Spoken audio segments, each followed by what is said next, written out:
얘야, 저 새가 무슨 새냐? 까치요.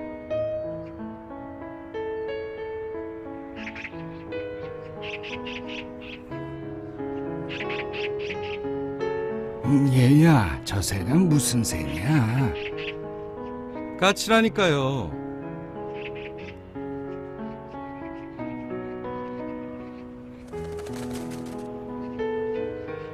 얘야, 저 새가 무슨 새라고 했지? 몇 번이나 대답해야 아시겠어요. 까치요. 까치라고요.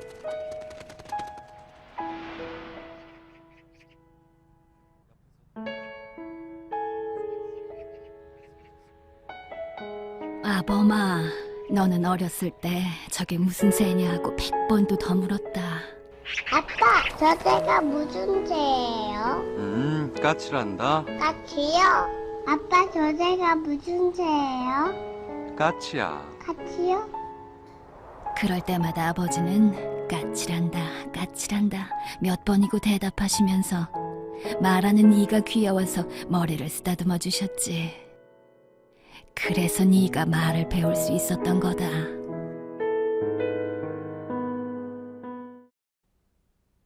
저 영상을 보는데 저 역시 저런 부모님의 사랑을 받고 자랐구나 하는 생각이 들어서 가슴이 뭉클해졌습니다. 저는 제가 저절로 스스로 큰 줄 알았거든요. 그런데 새 아이의 아빠가 되어서 자녀들을 키워보니까 뭐 먹는 것, 입히는 것, 잠자우는 것, 뭐 씻기는 것 어느 하나까지 저절로 되는 게 없더라고요. 모든 부분을 다 신경 써야 되고 돌봐줘야 하는구나 하는 이 사실을 알게 되었습니다. 오늘 우리가 이 자리에 나와서 예배를 드리기까지 우리를 자라나게 만든 사랑이 있습니다. 바로 하나님의 사랑입니다. 오늘 본문에 등장하는 다윗과 무비보셋의 이야기는 우리를 구원해 주신 하나님의 그 구원의 사랑의 이야기를 잘 보여주고 있습니다. 조건 없는 은혜를 베풀어 주는 다윗의 모습 속에서 우리에게 은혜를 베풀어 주시는 하나님의 모습을 보게 됩니다. 무비보셋이 다윗을 통해 받은 그 은혜는 우리에게 구원의 은혜를 허락해 주신 하나님의 은혜를 기억하게 만듭니다. 무비보셋의 삶 전체는 우리의 구원의 삶을 예표하고 있기 때문에 우리는 그의 삶을 잘 이해해야 할 필요가 있습니다. 무비보셋의 탄생과 성장 배경은 아주 드라마틱합니다.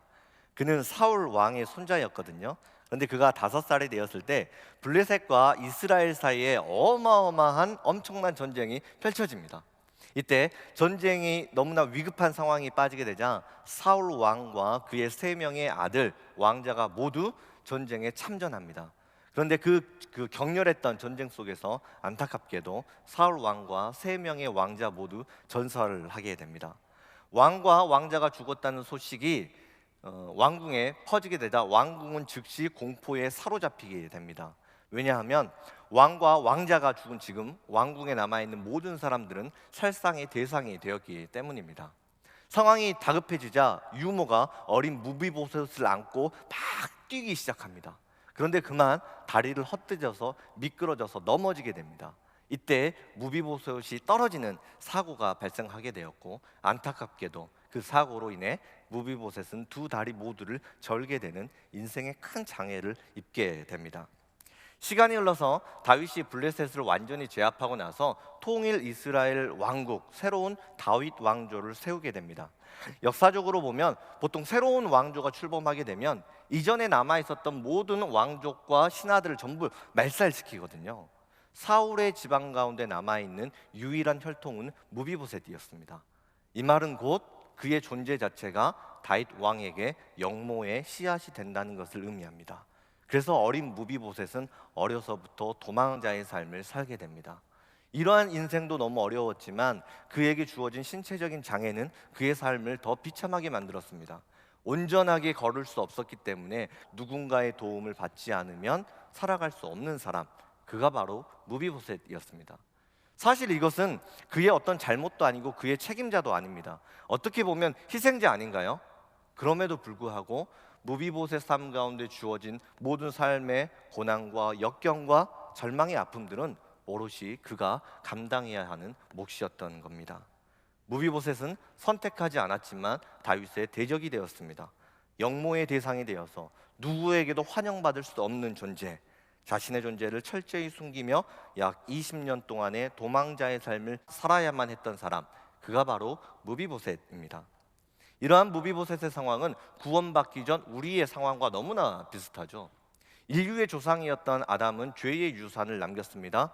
그 죄의 유산 때문에 태어나는 모든 사람들은 죄의 씨앗을 안고 태어나게 됩니다. 선택하지 않았지만 본질적으로 진노의 자녀여 하나님과 적대의 관계에 놓이게 된 것입니다. 영적으로 절뚝거리는 무비보셋이 바로 우리였다라고 하는 것을 알 수 있습니다. 그런데 우리가 진노의 자녀에서 이토록 영광스러운 하나님의 전에 나와서 예배를 드릴 수 있다는 것은 무엇을 의미하고 있습니까? 무비보셋이 다윗을 통해 받았던 그 은혜가 나를 향한 하나님의 사랑이었음을 보여주고 있습니다. 성경은 그 하나님의 사랑을 본문 1절을 통해 이렇게 고백합니다. 다윗이 이르되 사울의 집에 아직도 남은 사람이 있느냐? 내가 요나단으로 말미암아 그 사람에게 은총을 베풀리라 하니라. 다윗은 지금 요나단을 생각하면서 사울 집안에 남은 사람이 없는지를 찾고 있어요. 요나단과 또 다윗 사이에는 한 가지 약속이 있었습니다. 사울 왕이 다윗을 죽이려고 하거든요.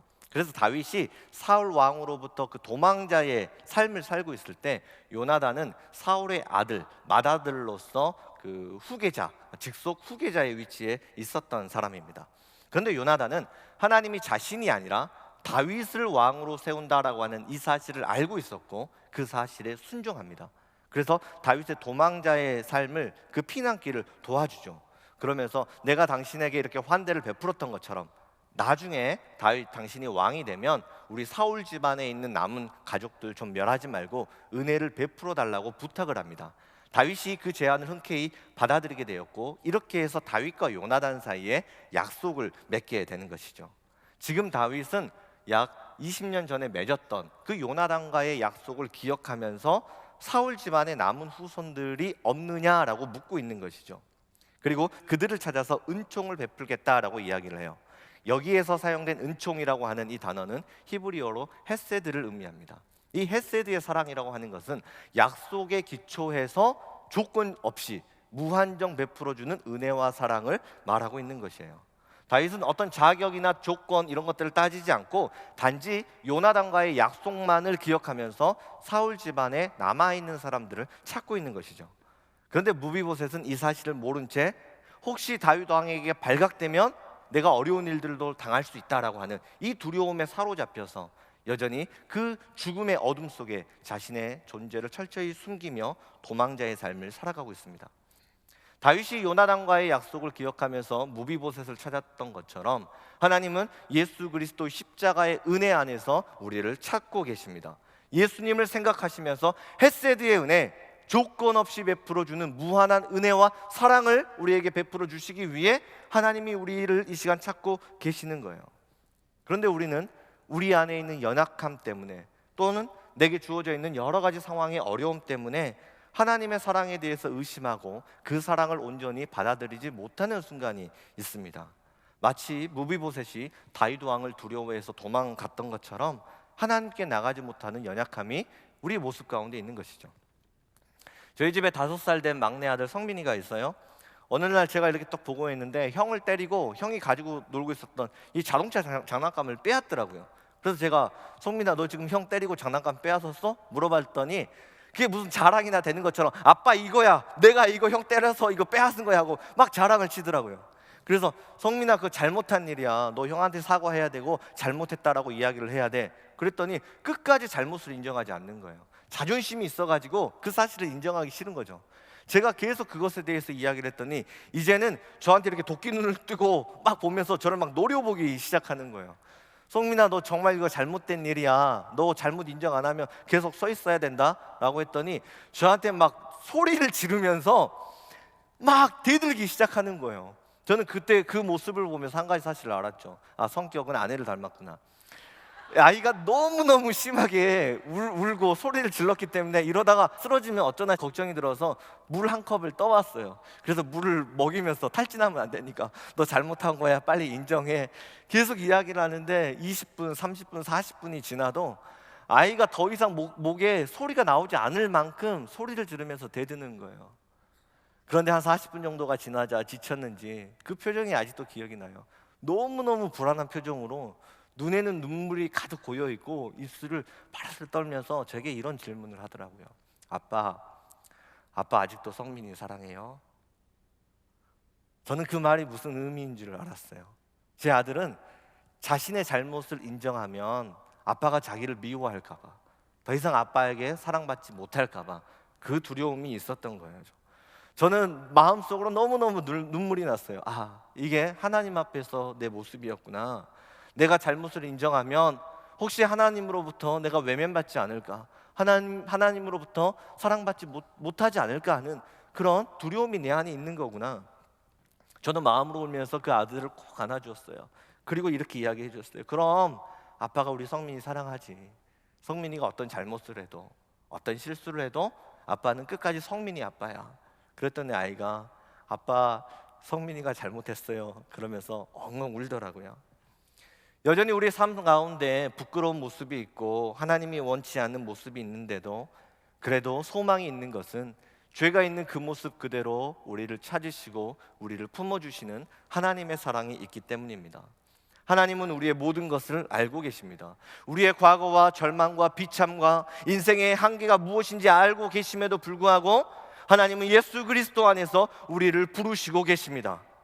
우리가 세상 속에서 나 자신을 감추고 때로는 인생의 환난과 역경과 절망과 슬픔 속에 나 자신을 숨기고 살아가고 있는 그 시간조차 하나님은 당신의 은혜와 사랑을 베풀기 위해 우리를 찾고 계십니다. 다윗이 사울의 지방 가운데 은혜 베풀 자가 없는지를 묻자 그의 종 시바가 본문 3절을 통해 이렇게 대답합니다. 시바가 왕께 아뢰되 요나단의 아들 하나가 있는데 다리 저는 자니이다. 지금 이 말에는 무비보셋을 향한 경멸이 포함되어 있어요. 왕이시여, 왕이 찾는 한 사람이 있긴 있습니다. 그런데 그는 은혜를 받을 만큼 그렇게 대단한 사람이 아닙니다. 매우 하찮은 사람입니다. 더구나 몸에 장애를 입은 아주 보잘것없는 사람입니다. 하루아침에 도망자의 신세가 되었고 또 원치 않는 인생에 큰 장애를 입었는데 세상은 이러한 그의 절망을 보고 멸시하고 조롱하는 것이죠. 영화 올드보이를 보면 이런 대사가 나옵니다. 웃어라, 온 세상이 너와 함께 웃을 것이다. 울어라, 너 혼자만 울게 될 것이다. 여러분, 세상은 웃음까지는 함께 해줍니다. 우리가 성공했을 때 박수까지는 쳐줄 수도 있어요. 하지만 우리의 실패에 대해서 세상은 어떻게 쳐다봅니까? 우리의 인생이 좌절과 절망으로 끝나버리면 그때 세상이 우리를 안아주고 품어줄 수 있습니까? 우리의 삶을 영적으로 조명해 보면 절뚝이며 걸어가는 무비보셋의 모습과 너무나 닮지 않았나요? 겉으로는 웃을 수 있지만 온갖 내면 안에는, 심령 속에는 온갖 두려움과 불안과 염려와 근심으로 가득 채워져서 웃을 수가 없는 것이죠. 하루하루 성공을 꿈꾸면서 인생의 행복을 꿈꾸면서 열심히 살아가고 있지만 결코 채워지지 않는, 우리가 해결할 수 없는 인생의 목마름을 안고 살아가고 있는 거예요. 사탄은 이러한 우리의 모습을 보며 조롱하고 비웃는 것이죠. 너의 삶을 봐라. 만약 하나님이 너를 사랑하신다면 내 인생 가운데 그런 어려운 환난과 역경이 찾아올 수 있겠는가? 너는 사랑받지 못하는 사람이다. 너는 누구에게도 환영받지 못하는 사람이다. 심지어 하나님마저 너를 사랑하지 않는다. 하나님마저 너의 인생을 외면하셨다.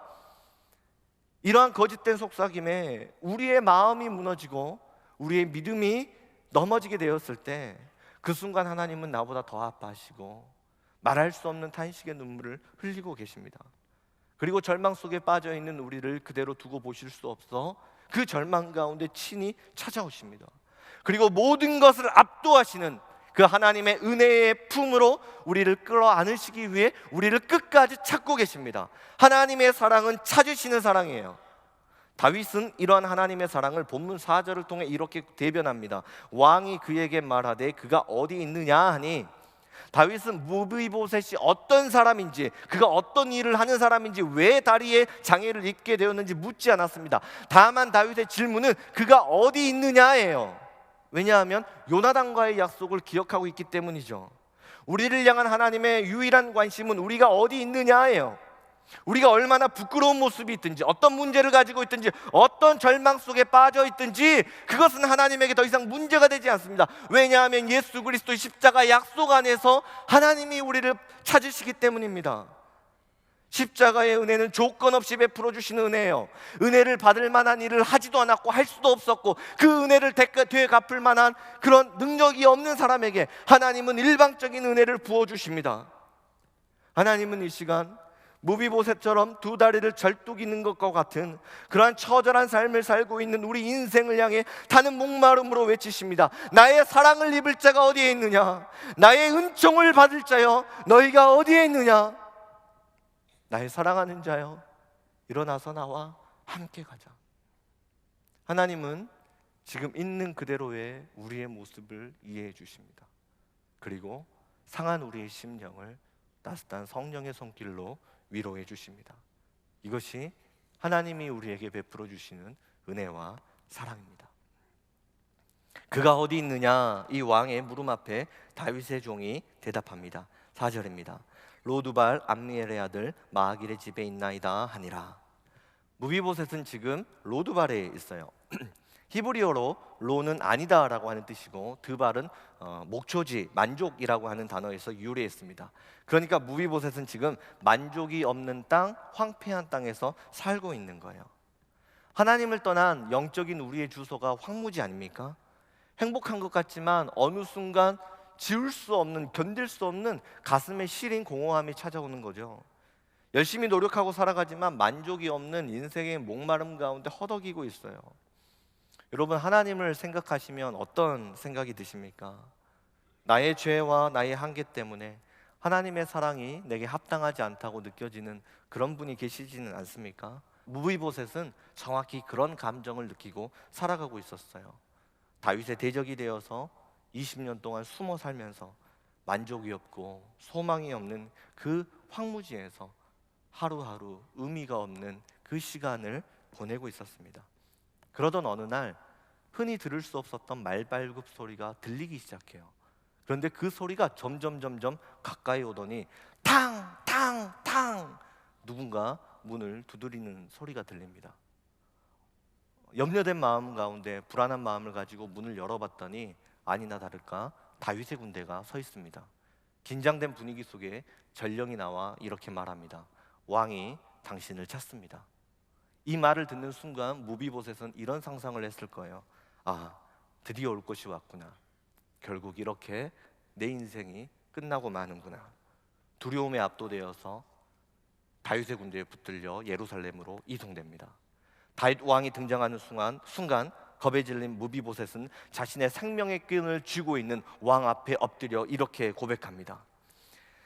사울의 손자 요나단의 아들 무비보셋이 다윗에게 나와 그 앞에 엎드려 절하매 다윗이 이르되 무비보셋이여 하니 그가 이르기를 보소서 당신의 종이니이다. 무비보셋은 정치적 그 희생양으로 최악의 상황을 생각하면서 공포에 떨면서 다윗 왕 앞에 엎드렸어요. 그런데 이 순간 자신의 귀를 의심할 만한 그런 말을 듣습니다. 다윗 왕이 부드러운 음성으로 무비보셋이여 그의 이름을 불러주고 있습니다. 유대인들에게 이름을 불러준다라고 하는 것은 상대방의 존재와 그 가치를 인정해 준다는 의미예요.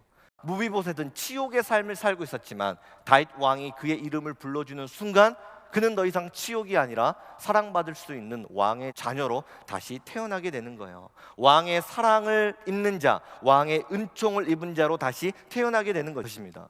다윗은 요나단과의 약속 안에서 무비보셋의 존재를 새롭게 조명해주고 있습니다. 1867년 미국 국무장관이었던 윌리엄 슈어드가 러시아로부터 720만 달러, 한화로 약 85억 원의 알래스카를 매매한다는 계약서에 사인을 합니다.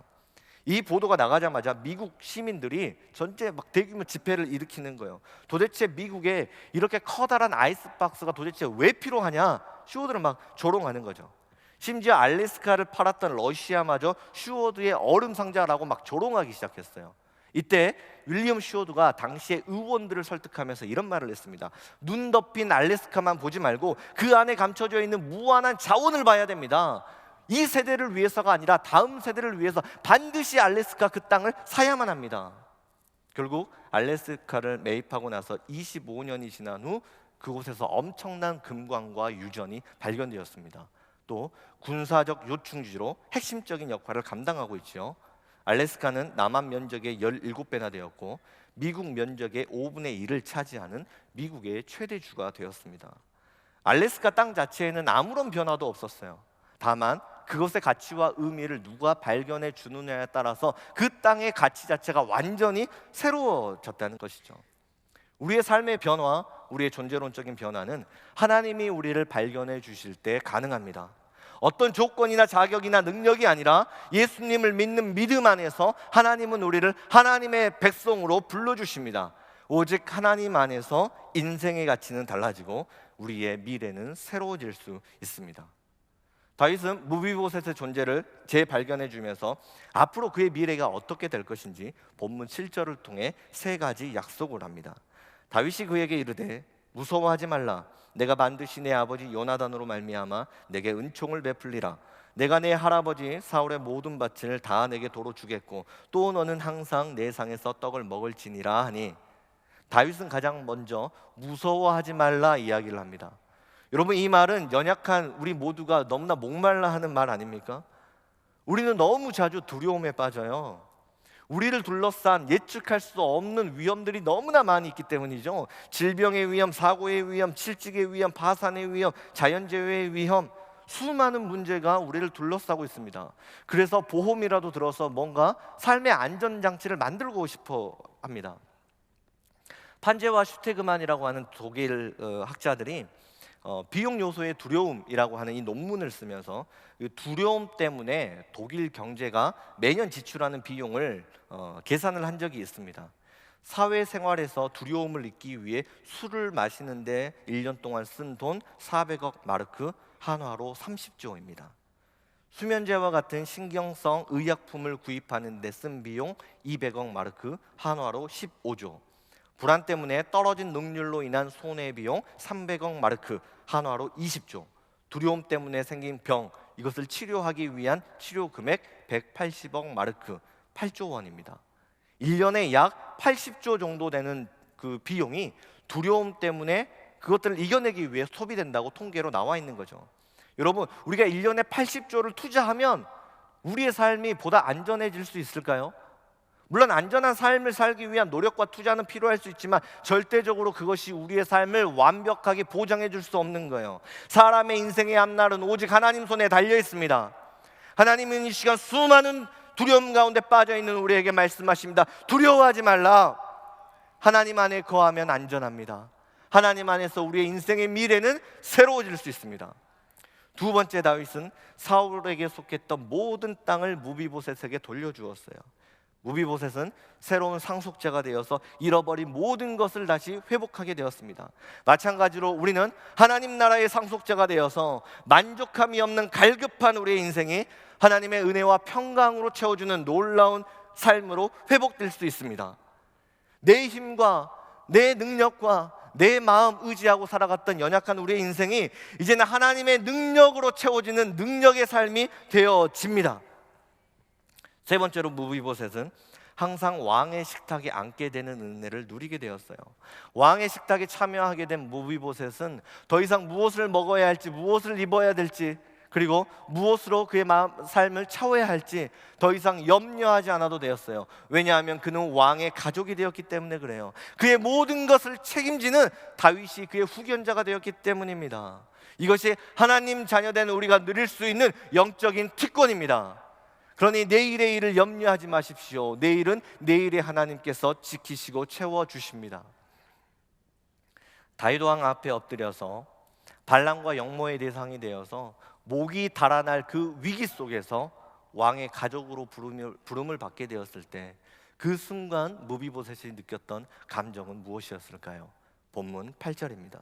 그가 절하여 이르되 이 종이 무엇이기에 왕께서 죽은 개 같은 나를 돌아보시나이까 하니라. 무비보셋은 왕 앞에 엎드려서 자기 존재를 죽은 개와 같은 그런 존재라고 이야기를 하고 있어요. 너무나 보잘것없어서 놔두면 그냥 죽을 수밖에 없는 인생, 그냥 그대로 덩그러니 버려두면 들짐승에게 찢겨 죽을 수밖에 없는 그런 인생, 그런 죽은 개와 같은 자라고 고백을 하고 있습니다. 자기에게 베풀어 주신 그 왕의 은혜가 얼마나 큰 것인지를 고백하고 있는 것이에요.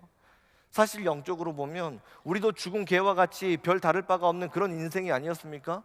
그런데 내가 무엇이라고, 인간이 무엇이라고, 예수 그리스도가 인간의 몸을 입고 이 땅에 오셔서 우리를 용서하시고 우리를 품어주시고 우리를 사랑해 주시는 것입니까? 다윗이 무비보셋에게 손을 내밀어 그를 찾았던 것처럼 하나님이 이 시간에 손을 내밀어 먼저 우리를 찾아주고 계시는 것입니다. 다윗은 사울 왕의 모든 재산을 무비보셋에게 주어서 그의 인생을 변화시키고 그의 신분을 변화시켜 주었고 매일같이 왕의 식탁에 초대해 주었어요. 마찬가지로 하나님은 우리에게 찾아오셔서 어둠에서 빛으로, 가난에서 부유함으로, 아픔과 상처에서 치유와 회복으로 우리의 인생을 변화시켜 주셨습니다. 이것이 바로 대림절이 갖는 의미이고 이것이 바로 오늘 이 시간 하나님이 우리에게 베풀어 주신, 우리가 누리고 있는 새로운 신분의 변화라고 하는 거예요. 그렇다면 우리는 왕의 식탁에 초대받은 사람으로 어떠한 삶을 살아가야 할까요? 사무엘하 19장을 보면 다윗의 무조건적인 사랑과 은혜를 받았던 무비보셋의 삶의 모습을 기록하고 있습니다. 참 안타깝게도 다윗의 아들이었던 압살롬이 반역을 일으켜요. 다윗은 상황이 너무나 급박해져서 신발도 신지 못한 채 머리를 풀어 헤치고 슬피 울면서 예루살렘 성을 버리고 도망갑니다. 이때 무비보셋이 왕의 고난에 동참하기 위해 말을 타요. 그런데 그는 다리를 절고 있었기 때문에 왕의 그 고난 행렬을 따라잡을 수가 없는 거예요. 그 순간 왕의 종 시바가 다윗 왕에게 무비보셋이 왕을 배신했습니다. 왕을 배신하고 왕궁에 남아서 왕의 고난에 동참하지 않습니다. 거짓 보고를 해버립니다. 이때부터 다윗이 무비보셋을 의심하기 시작해요. 그런데 사실 무비보셋은 왕의 고난에 동참하면서 옷을 빨지도 않고 왕이 돌아올 때까지 머리도 감지 않고 신발에 맵시조차 맺지 않은 채 왕의 고난을 기억하면서 그런 어려운 삶을 살고 있었어요.